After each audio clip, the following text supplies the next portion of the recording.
Hello everyone, my name is Derek Todd from Deaf Scotland. We've got a guest with us today. Introduce yourself, guest. Hi there, I'm Constable Stephanie Rose and I work for Police Scotland. I work within the Safer Communities Department and I'm an Equality and Diversity Officer.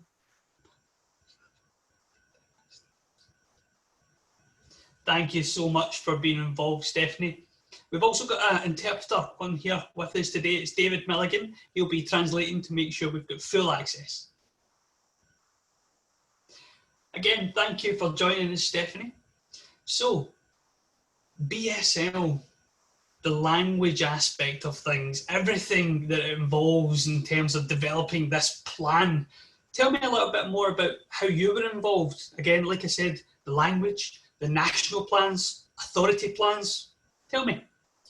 I was lucky enough to represent the justice sector as a member on the BSL National Advisory Group, which was a really interesting time. It was great to meet lots of different people with different thoughts and opinions. So I thoroughly enjoyed that process and being part of that quite unique kind of things that we achieved. So yeah, it was good. Since then, as an Equality and Diversity Officer, my department have an involvement in looking at how we improve access to our services in Police Scotland and the Scottish Police Authority, how we can improve services for deaf and deaf-blind people whose first language is BSL. So I've been quite heavily involved since the start, and it's a really interesting area of work.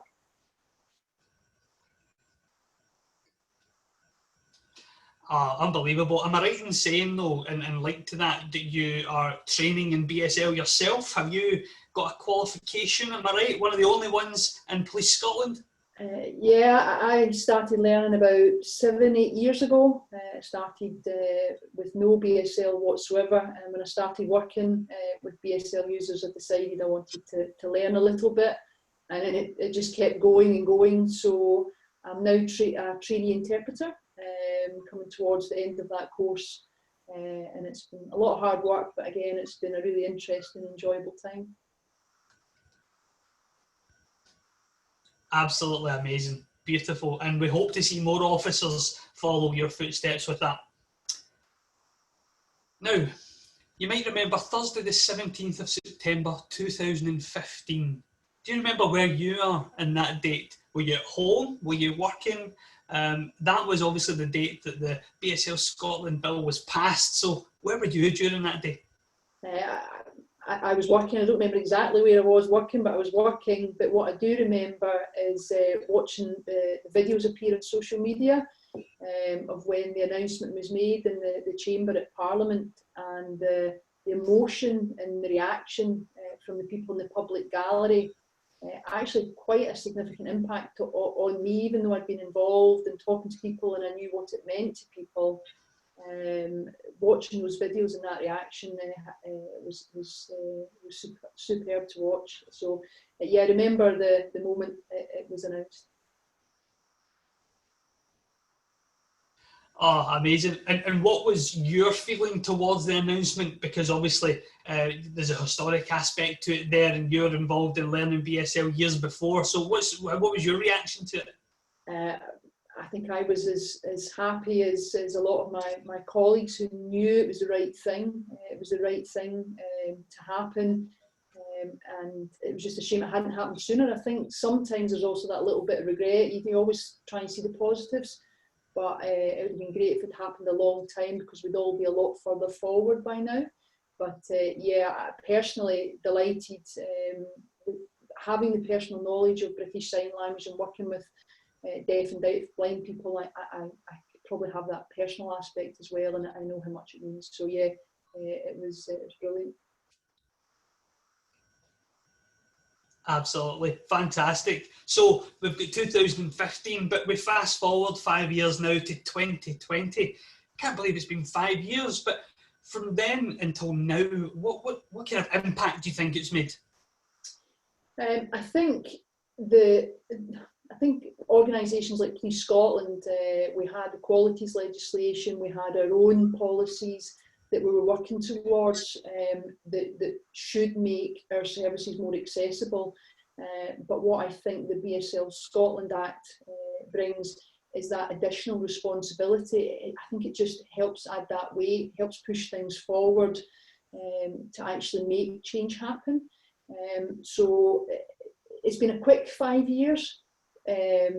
You know, it's amazing how quickly time passes, and we're making some progress, probably not as much as we'd hoped, but it does take a long time to really make big, significant changes. So yeah, I think the Act, I think the positive is it gives that extra responsibility, and so we can really push to make things and make change happen. I totally agree, and I think it's important to note as well, Police Scotland, you know, in comparison to 5 years ago and now, I feel it has improved. It certainly has improved. There's more BSL awareness, there's more inclusivity in terms of video clips where the signers, whereas previous to that it wasn't the case. Now obviously there's other factors to that, such as budgets, etc., but for me, that's been a massive change that I've noticed. We need to see more officers learning signs, and you know, we need to congratulate that. Yeah, and there actually are. There are a few officers like myself that either had a personal interest or through work decided they wanted to learn. So we do have a few officers. There's only a small number, probably level 3, 6 and higher. But my hope is that we can continue to encourage officers and staff to learn and to get those numbers up. Yeah, so that would be brilliant. I totally agree. That would be fantastic. Okay, so now thinking about not just the present but the future, what's one thing you would like to see happening next? I think it's really hard, and probably everybody answers the same to this. One thing is really hard because there's still so much that needs to happen. You mentioned yourself, Derek, that we've made small improvements. So I think the one thing is to keep moving that progress forward. I think if we stop or we stall, then you know, I think the good work that's happened already can get lost. So I think the one thing that we want to happen is to keep building on that positive work, the videos that you talked about, the fact that we're putting out surveys in BSL as well now, you know, trying to encourage officers and staff to learn. So the one thing is to just keep moving forward, keep progressing and keep building on what we've achieved. Totally agree, totally agree. All right, my last question for you then. What's one thing that you could do in everyday life or situations to make sure that BSL users are included in society and are equal as citizens? I think inclusion. I think the important thing is any work that Police Scotland are looking to do, any changes we want to make to policy, any changes we want to make to our practices or how we deliver services, we need to make sure that deaf and deafblind BSL users are included in those discussions and they help influence that change. So I think the most important thing is including BSL users in anything that we do. And I think that's absolutely the priority for all the work that Police Scotland will hopefully achieve over the next 5 years, 10 years, 20 years. Absolutely brilliant. Thank you so much, Stephanie Rose, Officer Rose.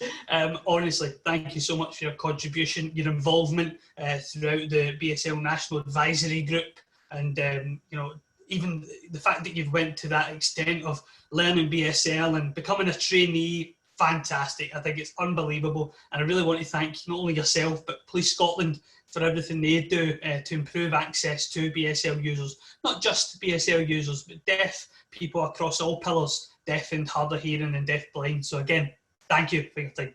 Thank you, thank you. And thanks to David as well. Thank you. Thank you. Take care, guys.